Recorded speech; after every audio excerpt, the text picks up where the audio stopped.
ԲՀԿ-ից հայտնել էին մոտ 10,000 աշխատանք կորցրած աշխատակիցների մասին եւ Արարատ ցեմենտի աշխատակիցները այսօր շողոց են դուրս եկել։ Դրանց զուգահեռ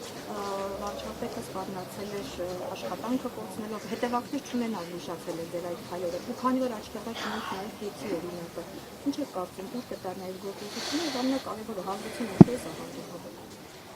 Իրենք շատ մեծ հաջողությամբ Հրազդան ցեմենտը ոչնչացրեցին, կարելի ասել, հիմա կոչնչացնեն Արարատ ցեմենտը, հետագայում այլ ցեմենտներ կոչնչացնեն, իրենք թշնամություն են անում Հայաստանի տնտեսության հետ, ամբողջությամբ ոչնչացնում տնտեսության դեմ, ամբողջությամբ ոչնչացնում են գյուղատնտեսությունը Հայաստանում, այդ 2 կոպեկները դուք այսօր լսեցիք, ես մի պահ լսել եմ, 150 տոննա լոլիկ են արտահանել այս մարդիկ, պատկերացնում եք ինչի մասին էր խոսքը, երբ օրը ամիսը 1000 տոննաներ էին արտահանում, այսինքն